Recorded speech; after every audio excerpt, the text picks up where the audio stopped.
speaking of navigating stormy seas, you have Warner Brothers Discovery, where HBO Max and Discovery Plus are supposedly going to merge.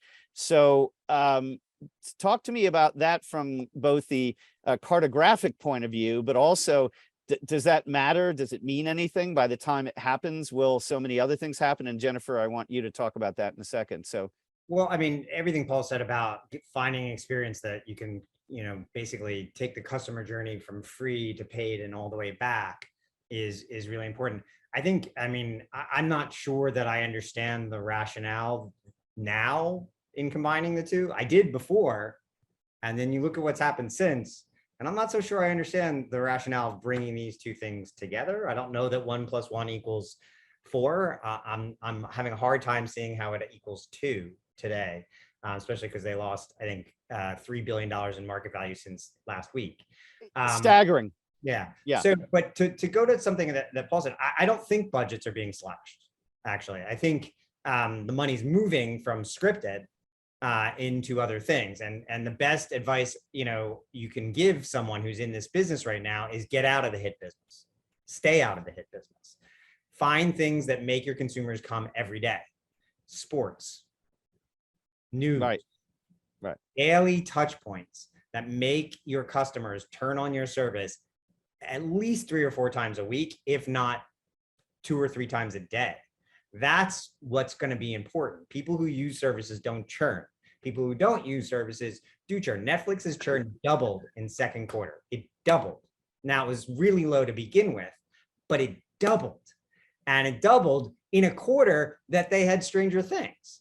So they have no protect, and they're the only streamer in the business of the major ones that doesn't have sports. The only one.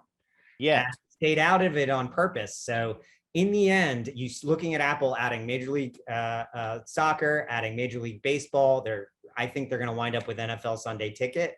We all kind of made fun of how little content they had, and now suddenly, when they're going to spend $3 or $4 billion on the NFL, kind of looks like genius in retrospect. I don't know, I mean, a service that didn't exist really a few years ago wins the Oscar for Best Picture and takes home Emmys with Ted Lasso, among other things. Yikes. Be afraid, people, be afraid. But we'll get back to Netflix, and we'll also talk about sports later. It's also just really key. They can lose money on TV.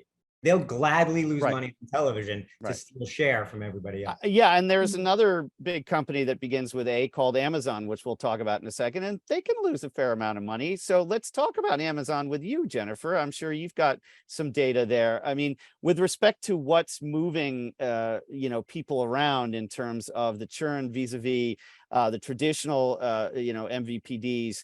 What data do you have in your 10,000 person panel with respect to what people are watching, what things are resonating? Let's get into that a little bit.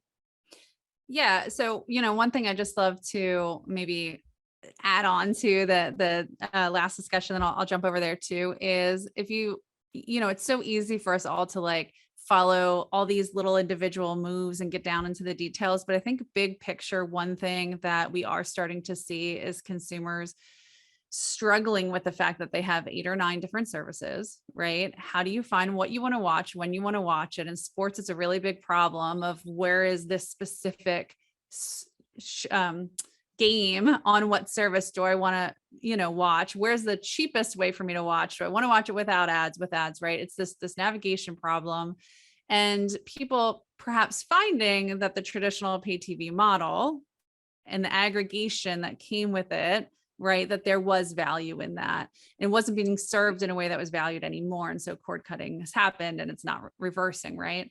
But long-term, seeing this reaggregation of services and a reaggregated experience, I think drives a little bit of what you're seeing with, Discovery wanting to come out with one big service. It's like, well, is the long-term play going to be that there's going to be a handful of aggregated services, and what media, properties and groups can stand alone with standalone direct to consumer services? Is everyone going to be able to survive? Or a lot of this, we track 300 plus standalone direct to consumer OTT services in the US alone. A lot of them, some have already exited to just become channels, through aggregation platforms, right? How many are going to be able to stand alone and how many are going to be these big, large services that are kind of aggregating these properties together? So I think that's maybe part of the service, but who knows, they can do, everything moves so quickly.